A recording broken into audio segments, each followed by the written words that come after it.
Hello children, good morning. आज हम कक्षा 7 के विज्ञान विषय पर पढ़ेंगे पाठ 1, जिसका शीर्षक है पृथ्वी पर जीवन। हमारे सौरमंडल में 8 ग्रह हैं, जिसमें एक ग्रह है पृथ्वी। पृथ्वी ही एकमात्र ऐसा ग्रह है जिसमें जीवन है। पृथ्वी में वो सारी अनुकूल परिस्थितियां हैं जिसमें जीवन है। सभी जीवधारियों के लिए यानी पौधों और जंतुओं के लिए 3 चीज़ मूल रूप से आवश्यक होती है, जिसके बिना कोई भी जीवधारी जीवित नहीं रह सकता। ये 3 चीज़ें हैं भोजन, जल और वायु। अब हम आवास के बारे में पढ़ेंगे, क्योंकि पृथ्वी में सभी जीवधारियों को उनके आवश्यकता की चीज़ें तो मिल जाती है, लेकिन उन्हें रहने के लिए स्थान की ज़रूरत भी होती है। तो जिस स्थान में उन्हें रहते हैं उन्हें उनका आवास कहते हैं। अब हम देखेंगे कि आवास किसे कहते हैं।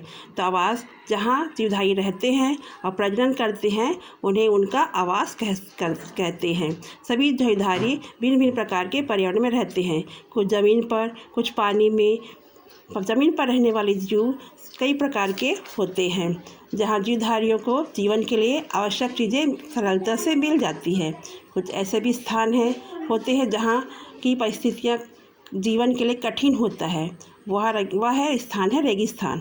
रेगिस्तान में चारों ओर रेत ही रेत होता है। पानी की हमेशा कमी रहती है। दिन में अधिक गर्मी और रात के समय अधिक ठंडक होती है। इसी प्रकार हम बर्फीले स्थानों को देखेंगे कि बर्फीले स्थान में जहाँ चारों ओर पहाड़ों में की चोटियों पर हमेशा बर्फ जमा रहता है, और ऐसी कठिन स्थानों पर भी जीवधारी रहते हैं, पर यहाँ जीवधारी कम मात्रा में पाए जाते हैं। अगर भौगोलिक दृष्टिकोण से देखें तो हमारी पृथ्वी पर कहीं पहाड़, कहीं मैदान, कहीं तालाब और कहीं घने जंगल पाए जाते हैं। इस प्रकार पर्यावरण में कई विविधता दिखाई देती है। पृथ्वी पर 2 प्रकार के ध्रुव होते हैं, उत्तरी ध्रुव और दक्षिणी ध्रुव। ये दोनों ध्रुव बहुत ठंडे होते हैं, हमेशा बर्फ से ढके रहते हैं। इस प्रकार पृथ्वी की सतह पर महासागर, विशाल रेगिस्तान, घने जंगल और पहाड़ मैदान पाए जाते हैं।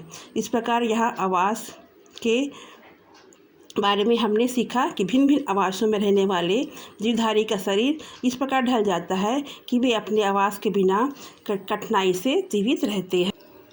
इस प्रकार हम जीवधारियों के खाद्य श्रृंखला के बारे में सीखेंगे कि जीवधारी जब पृथ्वी पर रहते हैं तो उनके जीने के लिए कुछ भोजन की आवश्यकता होती है। इस प्रकार हम खाद्य श्रृंखला क्या है उनके बारे में सीखेंगे। अब हमारे पास प्रश्न उठता है कि खाद्य श्रृंखला क्या होता है।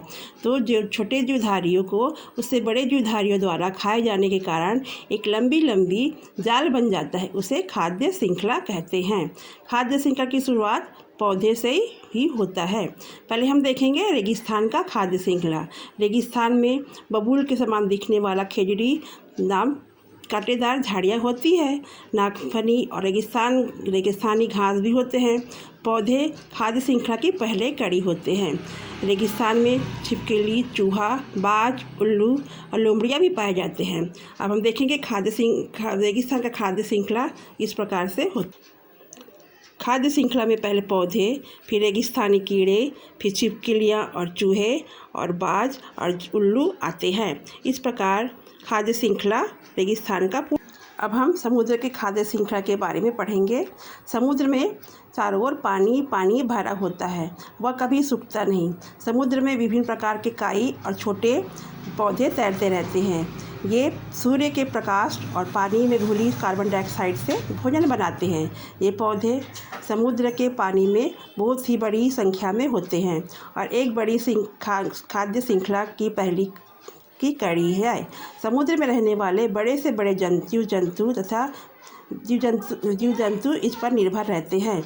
समुद्र के पानी में तैरने वाले छोटे जंतु इन पौधों को खाते हैं। छोटे जंतु बड़े जंतुओं को खाते हैं तथा छोटी मछलियाँ इन्हें खाती हैं। इन दोनों में से बड़ी मछलियाँ इन्हें खाती है।